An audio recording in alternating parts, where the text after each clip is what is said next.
इरादे। दुखों के जंगल में सुख की पगडंडी है, चौराहा उलझन का निर्णय की मंजिल है। कुछ अनजाने डर से रातें अंधियाई है, चिंताओं की रेखा माथे पर छाई है। फिर भी राहें दिखती बिजली की तड़पन से, डर भी मिट मिट जाता पत्तों की खड़कन से। राहों में शूल बिछे अनबूझी मुश्किल के, शूलों में फूल खिले खुशियों के दो पल के। पग में कांटे चुभते जीवन के वादों के, पाँवों में जूते हैं मजबूत इरादों के।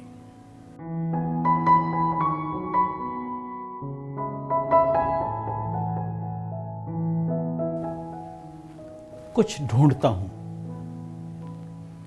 गैर बेगानों में हम नशीन ढूंढता हूँ।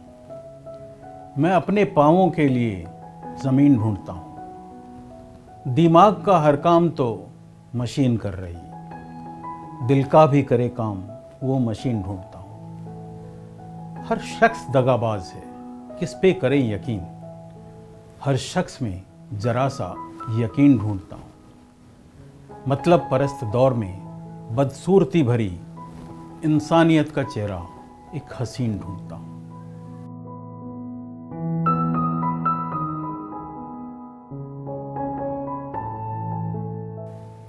कुछ पता नहीं कल जीवन में क्या होना है, कुछ पता नहीं है। आज रात सोना और कल फिर उठना है, उठना भी है या नहीं हमें कुछ पता नहीं। कितनी आपाधापी में चलता जीवन है, जीने की खातिर मरता रहता ये तन है। जिस रोटी को पाने को हम लड़ते रहते, थाली में है पर मुख में हो कुछ पता नहीं। रोटी की बात नहीं चिंता है बरसों की, प्राणों को खबर नहीं अगले कल परसों की। ना होने वाली बातों से डरते रहते, जो होना ही है उस डर का कुछ पता नहीं। पंछी को कसकर पकड़ा तो मर जाएगा, जब चाहा पिंजरे से उड़ के घर जाएगा। पंछी को उड़ने दो, पंखों को मत छेड़ो, यह कितनी दूर चला जाए कुछ पता नहीं।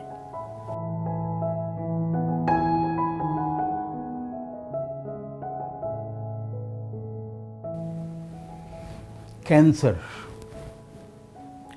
संदेह होता है ईश्वर की न्याय व्यवस्था पर, जब देखता हूं किसी स्वस्थ इंसान को जाते हुए कैंसर की गिरफ्त में। हंसता खेलता जीवन, पत्नी की खुशी, बच्चों की खिलखिलाहट, माता पिता का संतोष, मित्रों की मस्ती, सब कुछ गायब हो जाता है। रह जाती है एक उदास जिंदगी।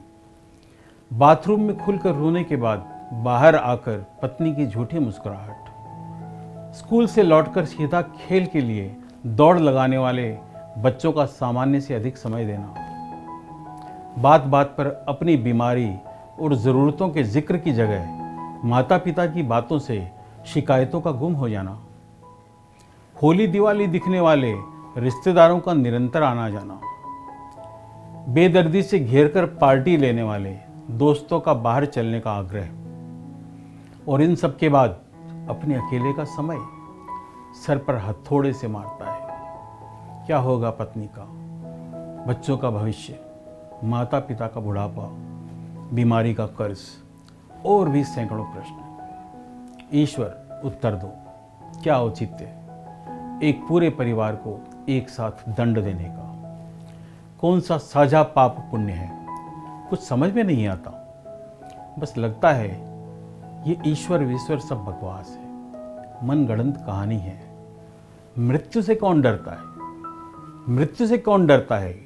डर लगता है जिंदगी से, कैंसर के साथ।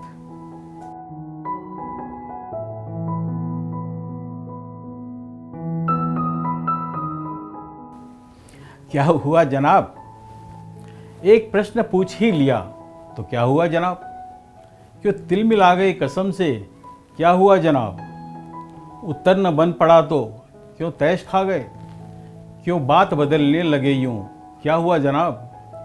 जीवन में है छुपे हुए कुछ शाह से सफ़े, उन पे जो रोशनी पड़ी तो क्या हुआ जनाब। क्यों अपने गिरेबान में हम झांकते नहीं?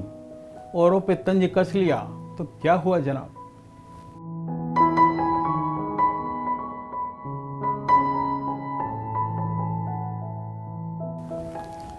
खिड़की के बाहर की दुनिया। मेरे कमरे के पूरब में एक खिड़की है जिससे सूरज छन छन कर आया करता था। अपनी किरणों से सर मेरा सहलाकर तड़के ही मुझको रोज जगाया करता था। कमरे के दक्षिण में भी एक खिड़की है जिसके बाहर एक नीम पेड़ का झुरमुट था। जब दूर क्षितिज पर सूरज अस्त हुआ करता, कलरव करता चिड़ियों का उस पर जमघट था। पूनम की रातों को मेरे कमरे में दूधिया चांदनी खिड़की से भर आती थी। बरसातों में एक इंद्रधनुष का टुकड़ा दिखता जब बूंदें गीत सुनाती थी। ये सब बातें इतिहास हो चुकी हैं अब तो। अब पहले जैसा नहीं रहा मेरा कमरा। कमरे के बाहर सब कुछ बदल गया है अब। कहने को अब भी है वो ही मेरा कमरा। पूरब की खिड़की के बाहर अब दिखती है 10 मंजिल से भी ऊंची एक इमारत अब। सूरज, चंदा, किरणें, पानी और इंद्रधनुष शहरों के जीवन में बन गए तिजारत सब। दक्षिण की खिड़की के बाहर का नीम पेड़ बेदर्दी से जाने किसने है काट दिया।